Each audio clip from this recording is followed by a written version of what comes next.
Have you ever gotten something that's limited edition? Something that's special because it's one of a kind, it doesn't come out that often, or it only has a limited number? Hey, I'm Adriana, and I don't know about you, but when I'm so used to having an original version of something, I cannot wait to check out the limited edition version. Sometimes it can be tough to choose which version I like more, which made this game that I play with some friends really difficult.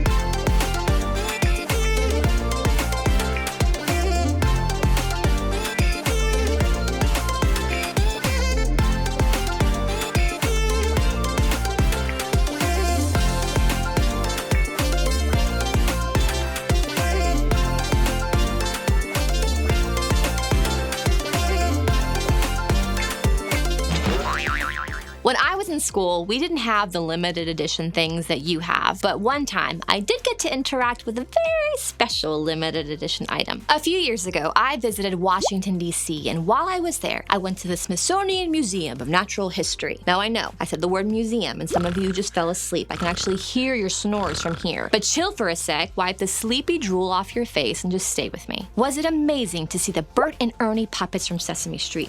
Yes it was. I freaked out like I was meeting a celebrity instead of, puppets. And another thing that was amazing to see was the hat that Abraham Lincoln actually owned. But the coolest thing I got to see while I was there were Dorothy's ruby red slippers from the movie The Wizard of Oz. Now, there are a lot of ruby slippers out there. You can actually buy them online, and I know because I have done that before. But are any of them the actual ruby red slippers that Dorothy wore on her tiny little Dorothy feet? Are you kidding me? No! Talk about limited edition. Talk about one of a kind.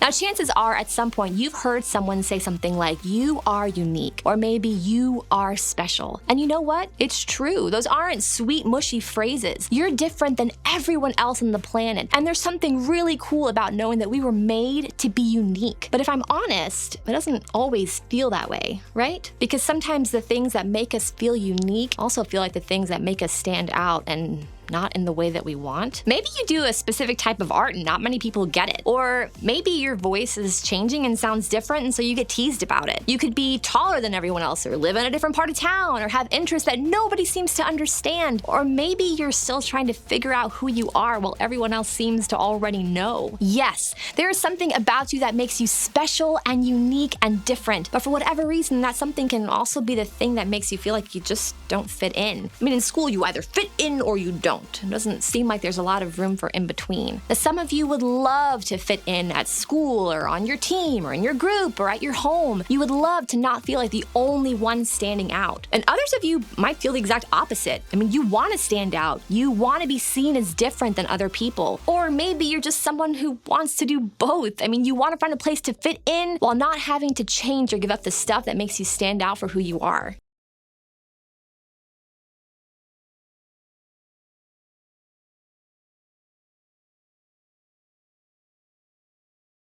Where does that leave us? Let's go all the way back to when the first humans were on Earth and find out. The first two humans that we know of to walk the planet were named Adam and Eve. So it's safe to say that if anybody knows what it's like to be a limited edition, it's probably these two. Adam and Eve's story is found in the very first book of the Bible, which is called Genesis. The author actually began the story before Adam and Eve were even made. See, in the first chapter of Genesis, the author told the story about how God created our world and everything in it. Light and dark, land and oceans, plants, and animals. It tells us about all the cool, unique things that God made for us to experience and enjoy. As God made each of these things, he paused to reflect on what he had made and saw that it was good. The mountains, good. The stars, good. Freaky little starfish, so good. You get the idea. But as God looked around at everything that was made, something wasn't quite finished yet. Then God said, let us make humanity in our image to resemble us, so that they may take charge of the fish of the sea, the birds in the sky, the livestock, all the earth, and all the crawling things on the earth.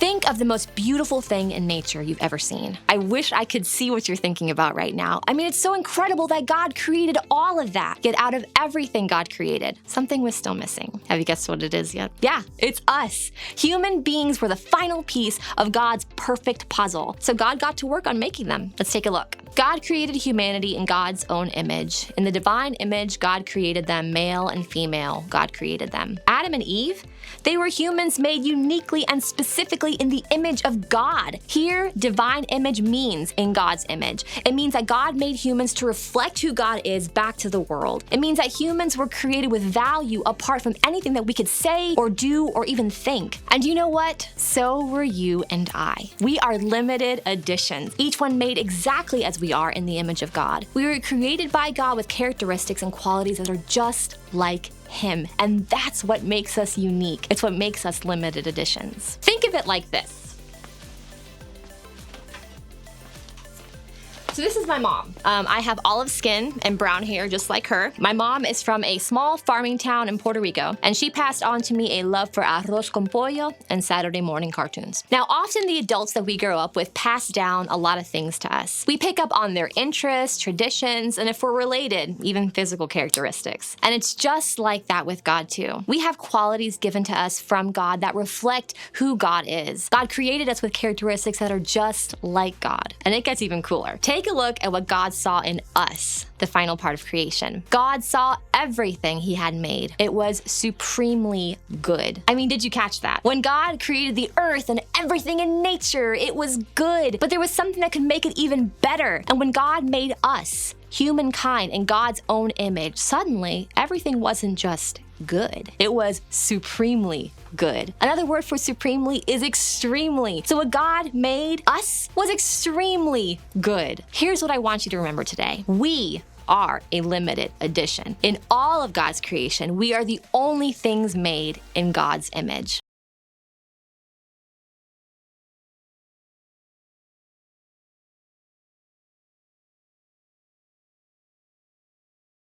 There are things about ourselves that make us feel different. Those can be the things that make us feel scared or insecure. They can cause us to want to hide what makes us who we are. But remember, as God's creations, we are a limited edition, and that alone gives us value. We don't have to do anything or be anyone for God to love and accept and value us. So the next time you're struggling to remember the way that you are a limited edition, try one of these. First, replace your thoughts with the truth of Scripture. Reread Genesis 1:26-31 to start. Second, reach out to a trusted friend or adult who will remind you of what's true about who you are. Next, talk to God about your feelings. Ask God to help you believe the truth about yourself. And last, write down, I am a limited edition, somewhere where you can see it often. When you believe that you and everyone else on earth are made in the image of God, it changes how you see everyone, including yourself. So remember, we are a limited edition.